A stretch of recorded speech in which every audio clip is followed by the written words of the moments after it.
Welcome to Kadam, the Small Steps podcast, where we try to showcase individual perspectives of recent graduates about different pathways of life. I'm Arjit Singh, and today I will continue to try to uncover what it means to have a traditional career. For those of you who haven't quite figured out what Kadam is or haven't had the chance to look at some of our previous episodes, let me tell you this. Kadam, the Small Steps podcast, is a combination of things I'm interested in learning and those I believe others can gain from as well. This is a space where I interview fresh in the industry folks to uncover some of their best and worst moments, some of their favorite and least favorite things about having to take small and big steps to advance their careers in fields they either sought to get into or those that reel them in because of other reasons.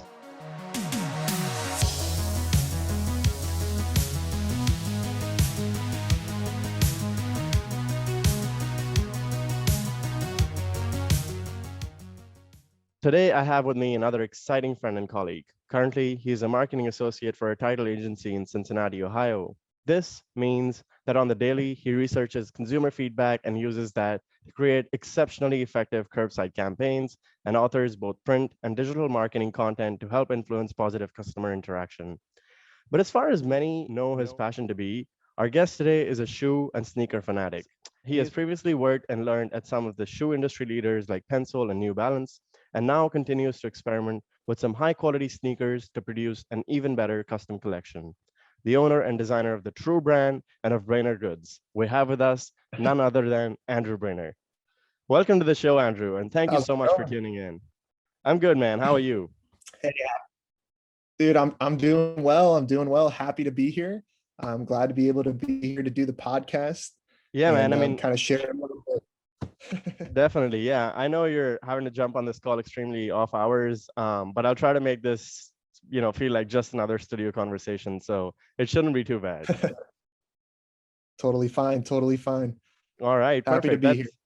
Thanks, man. Thank you so much. All right. Well, perfect. Let's jump straight into it and start off by talking a little bit about how you got into the design field, some of your interests when you were young, maybe classes and hobbies that you took part in that led to you to be passionate about creating products and being a product designer. All right. So, I mean, really, I would have to say that I probably got into design through art.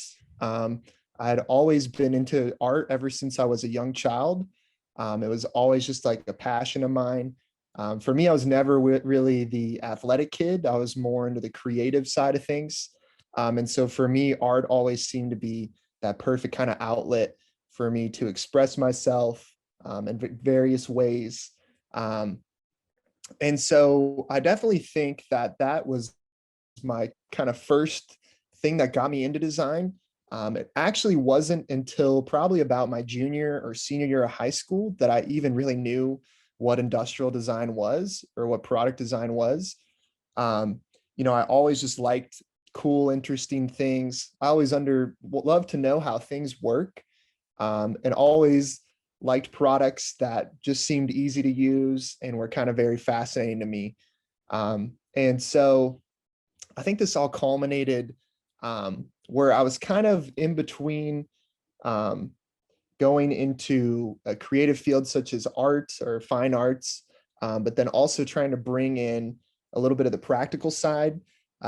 Definitely think that my family kind of had a little bit of say in that. They were wanting me to be more on that practical side. And so I kind of found that perfect kind of in between happy medium in both architecture and industrial design.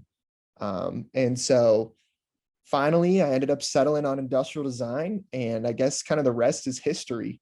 Um, so yeah, so um, I guess that's a little bit of how I got into design, but I would have to say I never could really say that growing up, I was definitely going to be an industrial designer. Okay, so you said that you would have picked between architecture and industrial design. How did that settle on industrial design? I think for me, I was just considered architecture as designing, buildings and spaces. And to me, that ended up seeming very boring. It seemed very static. It seemed, I know this sounds cheesy. It seemed very like cliche, like, oh, I'm designing good looking buildings or, good looking environments. Um, and so I think that's really what steered me more towards the product side of things. But still something I was very interested in, but I just definitely feel like, I was a little turned off by more of the engineering kind of side of things. Okay, so you've recently, been a lot into the shoe and apparel industry, and you've done, of course, products in the past that have been a little bit different from that. What do you see yourself going forward, and where do your interests lie? So, like you said, that buildings can be static. They're going to be at a space, and initially, I think, yes, you can design and bring in that I think X factor into the buildings, but then later they're not there's not a whole lot of, I think, freedom with what you can do with the buildings. But with products, because product design is such a broad field, I think you can get into anything. So what do you think your interests lie in, and how do you wish to fulfill those? Okay, all right, good question. Um, so I guess going back to when I first got into design, I kind of remember my college application.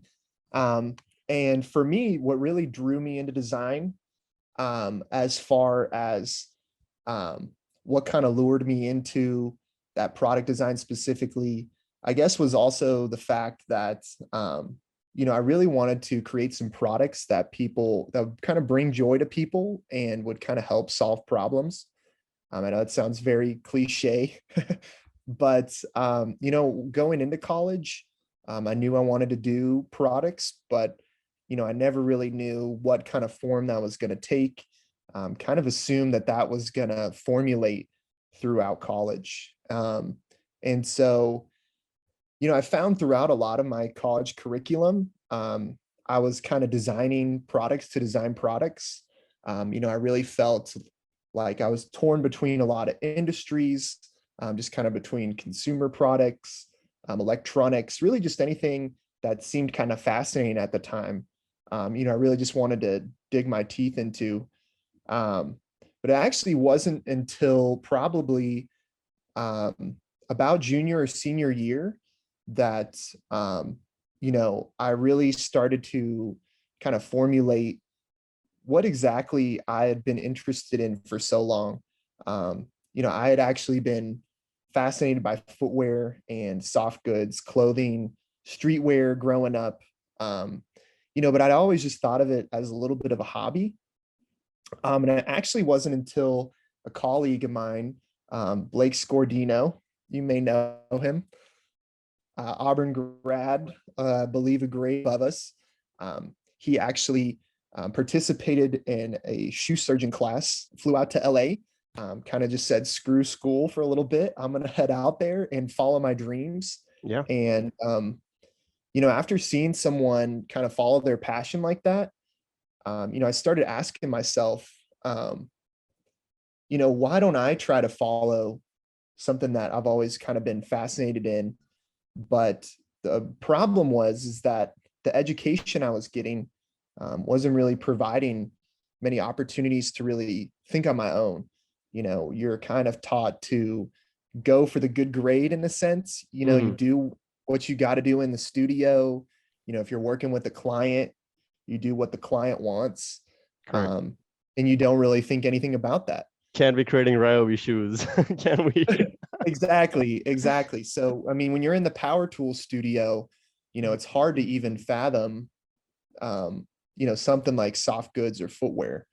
And it actually wasn't until um, I graduated in 2019. I was actually job searching, and through Blake, I'd actually found out about Pensole, which is for those of you who don't know, it's a footwear design school out in Portland, started by Dwayne Edwards, who was an old head of the Jordan brand.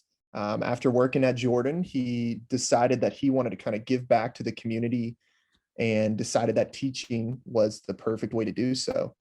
So he started that school, giving opportunities for young individuals who want to try to break into the industry, chances to really do that, and giving them exposure to different brands.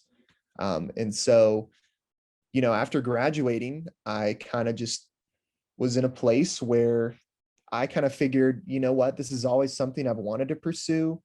It's always something I'd kind of had a passion for, but never really knew through any of my education how to pursue that. And so, yeah, took the leap and did those classes. I mean, I don't know if you wanted me to dive into that quite yet, but It's up to you, however you want to take this. I mean, we can definitely talk about some of the classes if you wish on a later stage as well. But if you think there's an experience that is relevant, please go ahead and share that. well, I'd love to share the pencil side of things. Yeah, Um, that was because, actually going to be my next question too. well, Kier, go ahead and ask away before I go on a tangent. Okay, perfect. So yeah, I just basically was going to ask about your experiences from both New Balance and Pensole, and you can take this either way. So for somebody that's looking to, let's say, get into the footwear industry, or somebody that has always been sketching either shoes or that is something that interests them. Do you have any suggestions for them going into either Pensole or looking for internships with big brands like New Balance? Are there any tips and tricks that you think that have worked, or things that you think haven't? Because I mean, I know that the shoe industry is very saturated, or it almost feels so. There's a lot of people that, at least these days, look at shoes and they're like, all right, that's something I want to do, because you do get the creative freedom with some of that, especially with like sneakers and everyday wear. You can range them from, not just colors to all kinds of shapes. We've seen all kinds of sneakers that you wore to class and stuff like that too. So, what would be something that you would like to share with somebody that's looking to get into that as well? So I guess I'll preface this by starting off with, I guess, some misconceptions about footwear design. Um, a lot of people kind of look at the big brands like Nike, Adidas, New Balance, some stuff where, a lot of nowadays, especially with companies like Nike, they are just producing the same shoe from, 30 years ago. Like the Jordan 1, they just produce collaboration after collaboration of the same shoe. And so a lot of people feel like footwear design is um, just simply doing color and materials, or just finding some sort of collaboration like with Travis Scott or something. And I think what my design education really helped me kind of comprehend is that footwear design, um, at its base, is still creative problem solving. You aren't essentially creating a shoe just to kind of like put something out there. I know sometimes it may seem like that, especially with the big fashion houses, but really, there's still a lot of design and human thinking that actually goes into creating shoes. You're really kind of still doing a lot of research based around a consumer. You're still trying to solve problems. Even in lifestyle shoes, you're still trying to kind of solve some sort of niche, or bring some kind of aspect to really try to kind of break into a market. And really, what I would say is, if you really want to get into footwear design, it's definitely a grind. It's not something where you could just whip something out and bam, you're in the industry. It's definitely a long and hard grind. For me, especially starting after graduating college, it definitely has been a little bit of that grind, just trying to build up the portfolio, essentially kind of starting from the ground up in a sense. Um, so if you have a passion for footwear design, definitely, of course, keep sketching, find silhouettes and shoes that you like, try to enter into competitions, events, really anything to just try to get yourself creating, and don't necessarily feel like you have to create for somebody or some company or something. Yeah, I can help you. Maybe if you want to do like a mock-up Nike shoe or something, but really you should create for yourself. And footwear design is really something you would like to get into. I definitely feel like it's something where you're gonna have to put in a lot of work, but also you're really gonna have to have a passion for it. You can't just say one day, I want to be a footwear designer, and it magically happened. Yeah, and would you say that, coming from industrial design is a better idea, or do you think that, if somebody were to go into footwear design, would you say that maybe going to school for that? And I'm sure there are some programs, if not many, teaching just that. So when I was actually going to the US for the first time to study industrial design, my parents actually told me to go into product design instead of automotive design. That's something that I was, as a kid, really interested in. But again, as I grew up, I learned that it was really a very niche industry, and there weren't a whole lot of things I think that I was going to be able to spread out into, if you may. I think product design gave me that avenue to start with products, and then now, I can think of many different things that I want to go into, and I can get a specialization or a master's and stuff like that. So, what do you suggest regarding education? Well, I got, two things on that. If I'll give my experience first. Personally, I definitely feel like education is very important. Um, at least through some of these pencil courses and some of these collaborations and experiences I've had. You get people from all over, people who have gone to school for design, people who are just kind of grinding on their own and are finding a way to make it. But for me personally, I definitely feel like getting a design background, regardless of footwear design, if you do want to get into any sort of design industry, I definitely believe that a solid education will help you out, because you need some time to really develop your skills, really develop this human-centered thinking, and really develop your problem solving.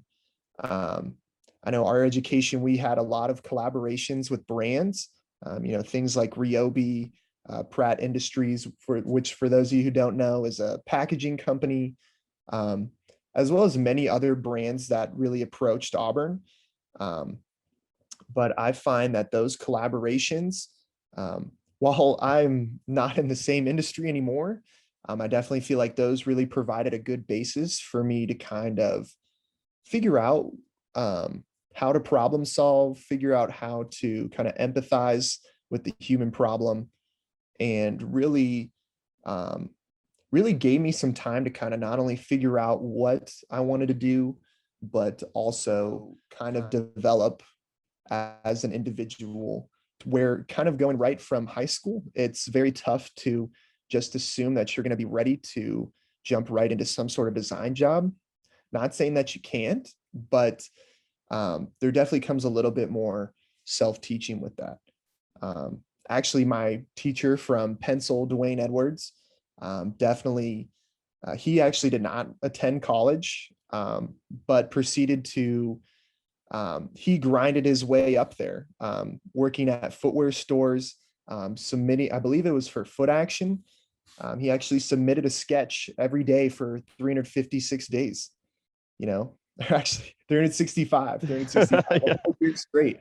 Uh, but literally, stayed dedicated to his craft and, stayed determined. And so, while the design education is nice, definitely can learn a lot from it. If you are going to go on your own, it is going to be a little bit of a grind. You're going to have to follow your passion, but at the same time, it's still very possible. And, don't let a degree be the thing that's keeping you from doing what you want to do. All right, let me bring you back a little bit. Since you've mentioned education, and we've been talking about that. So you mentioned Blake Scordino earlier, somebody that went to Pensole as well, and somebody that you maybe looked upon, for work and for, let's just say, experiences of what he had done and maybe inspiration. So where do you see yourself getting the most inspiration from? And when you have questions and stuff doing footwear design, do you have mentors that you go to? So do you go to Blake? Do you ask questions? How do you get yourself out there when it comes to that? Well, let's see. I mean, when I was graduating from Auburn, I mean, pretty much I was like, I'm going to go for this footwear design thing. It's been a passion of mine for quite some time. And, it's kind of a leap that I figured, why the hell not? At least try to follow my passion and see where it goes. And so definitely at first, I would say that really the only person that I knew that had ever attended one of those programs was Blake. So of course, I kind of went to him for some feedback, just to kind of get his thoughts um, on how to really kind of get my foot in the door. So the way the Pensole program works is you pretty much Pensole collaborates with other brands and they do master classes and design intensives that collaborate with those brands and bring those young creatives through Pensole to meet with those brands, often a lot of times leading to internships, and just really experience for a lot of individuals. And so the way you enter into those programs is through a competition submission. So you have to submit a hand-drawn footwear sketch, a fully kind of rendered out concept, thinking through the materials, kind of what problem you're going to solve, what are the new things you're going to bring to the brand, to really kind of push them to the next level. And so, um, yeah, it's definitely a little bit intimidating because you not only have to do the drawing, but also have to kind of submit a video explaining your concept, who you are, your background. And so for many, that may seem a little daunting. So definitely when I first tried for the pencil programs, I definitely was a little bit intimidated, and definitely getting a mentor to kind of help with that has definitely made a huge impact. After attending two different pencil courses, that masterclass in 2019, as well as the New Balance masterclass in 2020, I would definitely say, of course, my mentors were those professors, those that I kind of were able to get guidance from throughout the programs. I would definitely say those have been great mentors and influences on me. But also, more importantly, the people you're with. Um, one thing I learned through both of those pencil programs is that just as much as these people that you're getting guidance from and getting feedback from, the people around you are just as important. Those who are your teammates, those who, may just even be in the same room. You know, you never realize that making a simple connection and um, really trying to interact with some of these people, the kind of relationships that those will build off of. And in fact, some of the best relationships I have now with people in various design industries are people from these courses, coming from all these different backgrounds. There's a lot of different mindsets and kind of thought processes, and really honestly has allowed me to kind of build a network that I never honestly, looking back in 2019, I never had. Um, I had the people from college, but with everybody kind of spreading out into different industries, it has definitely helped to kind of find other like-minded individuals. And I definitely feel like that's made all the difference. Perfect, man. Great answer. Yeah, and I definitely think that, since we've all spread out into different industries, I think it's very important for us to find the people that are working within our fields, because I think it does help us, push us through different things, and ask better questions, from people that are in the same industry. I think you're able to kind of take the inspiration and push that towards your designs as well. So something that I think was talking to about with somebody else as well was that that's exactly what they said too. So when you are in the same industry, I think it's easier for them to go to other companies, and ask the same questions and or similar questions and move along into your own journey as well. So somebody that was on the podcast earlier too had mentioned that they used to ask questions from other, let's say, front end developers and attend those meetings, and that was something where they learned a lot from. So it does make a lot of sense when you say that the community that of like-minded individuals that you've been around now since graduating has helped. So let's switch gears a little bit and talk about your 5 to 10 year goals. And I want Sure. to bring those up because I think that, since graduation, everything has just been very different, especially for us, with Oh COVID yeah. and everything like that. Do we really, or can we really have a plan? Do they really work? Do 5 or 10 year plans really work? And you may tie this, into your own career and say, or mention how you think your career is untraditional. Wow. All right. Where to start on that one? So, you know, I always think back to our senior year of industrial design. We had a course called professional practice. And professional practice was really um, a course that really taught you, of course, entrepreneurial studies, but also really started to kind of get the ball rolling on where do you kind of see yourself in the future? What industry do you see yourself in? And where do you see yourself going? And upon taking that class, I actually said that I was going to, and my 5 year plan was I was going to kind of live in Cincinnati for a year and work a job and eventually kind of move out to Denver, kind of get into kind of a cool modern city. And I had this vision of working for this grand, like, awesome company. I didn't know what it was going to be. I just kind of knew I wanted to do consumer products, had a lot of varied interests. But yeah, I mean, I definitely would have to say that that has not happened. And by that, I mean, definitely you can't really assume how your life's going to go. Not at all.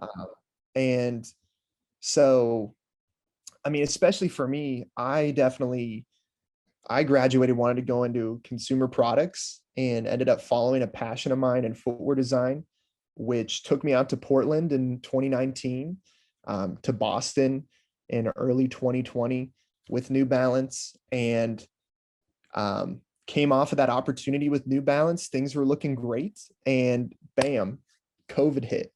Yep. Next thing you know, there was no jobs, no opportunities anywhere.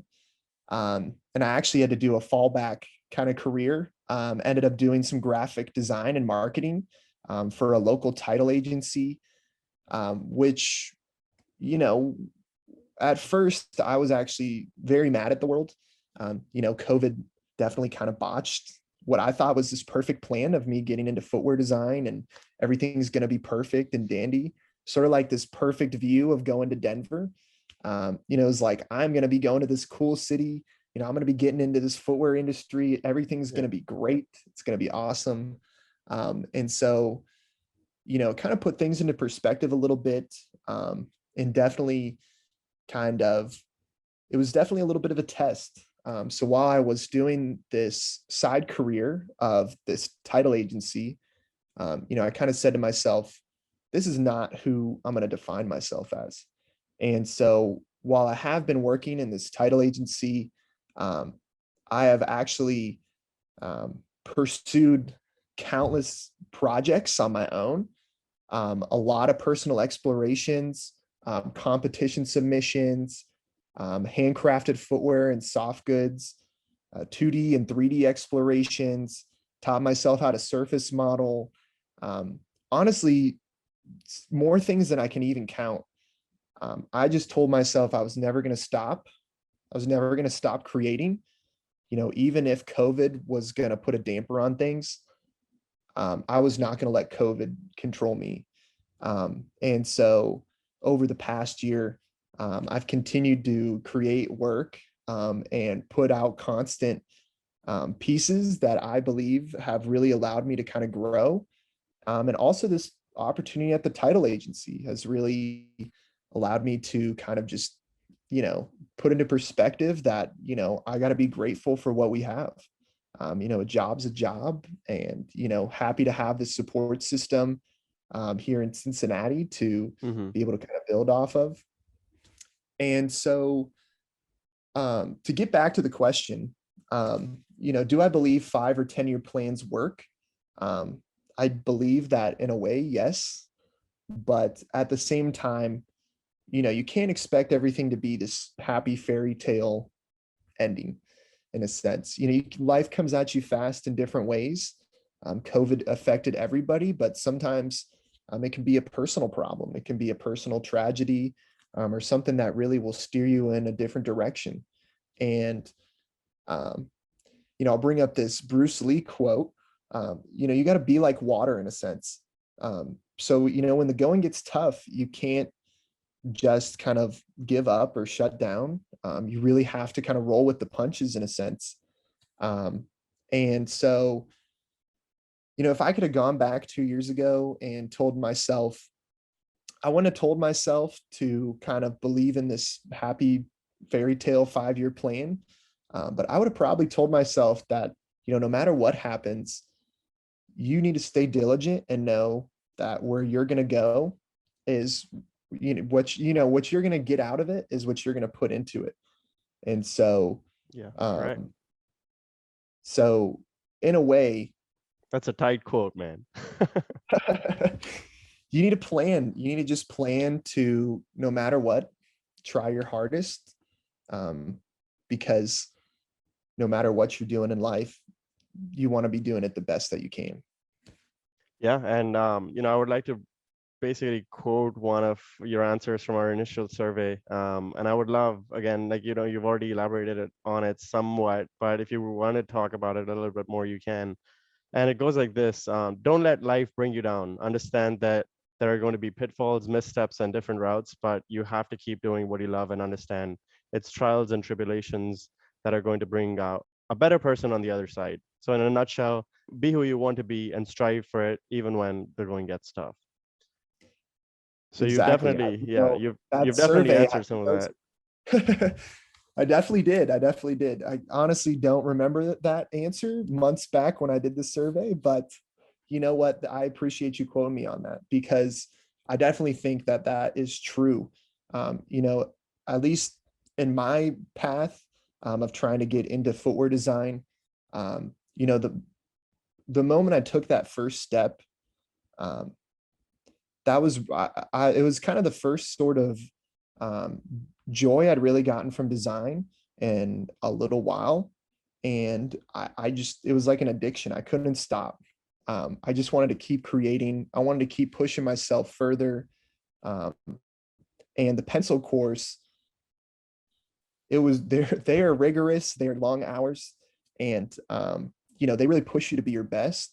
And pretty much, through every experience that I've tried to that I've really been a part of, I've really tried to kind of put my best foot forward, because whether there's an opportunity on the other side of things, there's always something that you can gain.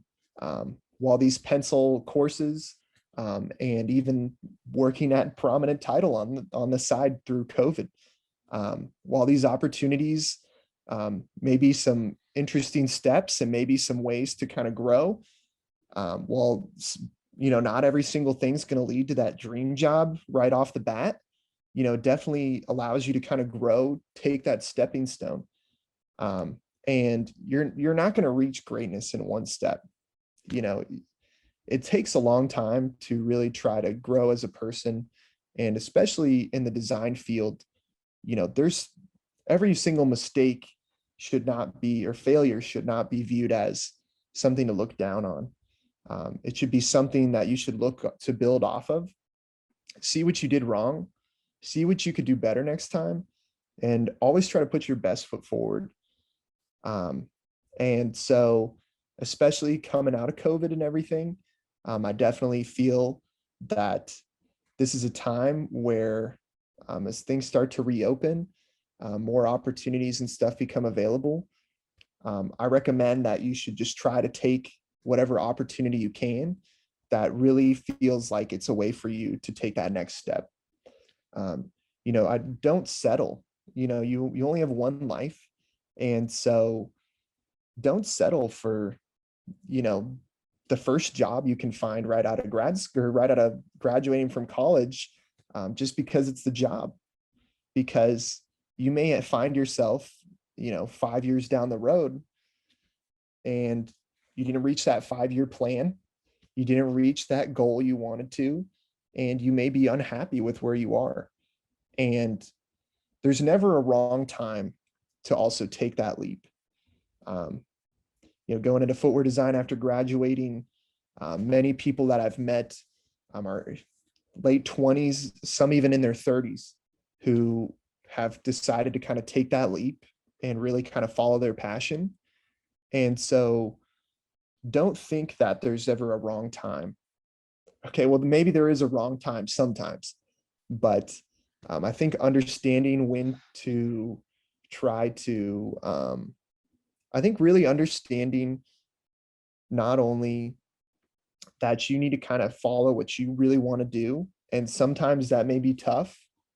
It may not be exactly the path you may want to take, is definitely something that you should really consider, because you can only get better if you are willing to put in the effort to grow. Definitely. Yeah, and this is a perfect segue into the next question. And you're doing great answering the questions before I even asked the question. Yeah, I got the script right here, you know? Yeah, it does seem like that. I'm not sure if I ended up sharing my document with you or something like that, but I was actually going to ask you about the happiness quotient. So basically just something that I've plan to ask everybody on this podcast going forward is how happy you are doing what you do right now, and what do you want to keep taking forward, and what do you want to stop doing. So are there things that you do yourself right now and you feel that if you weren't doing those things you would be a lot happier, whether that is within your job or within just your life. So where do you see yourself taking that? And correct me if I'm wrong, but I understand that the shoe and apparel industry is still, I guess, where you want to be best known, and are those still going to be your plans? And, where do you see that in the long run? So I actually just recently had a conversation, not about the happiness, but really trying to kind of view really this interesting view of creating. Um, so, you know, I believe that, in design school, you're really programmed to solve problems and, of course, create products, consumer experiences, um, and really taught how to think a certain way to kind of help a brand. You're kind of taught how to create for a certain consumer. You're taught to create for a group of people or others. Um, but honestly, um, especially with the COVID downtime, I've really found the most happiness in sort of creating for myself.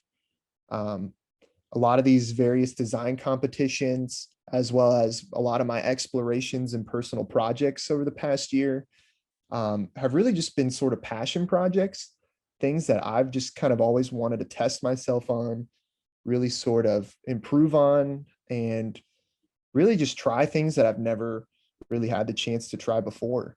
And so for me, I feel like a lot of that happiness for me has come from really just creating for me, um, creating for, well, yes, it's been sometimes for the design competitions or for a brand.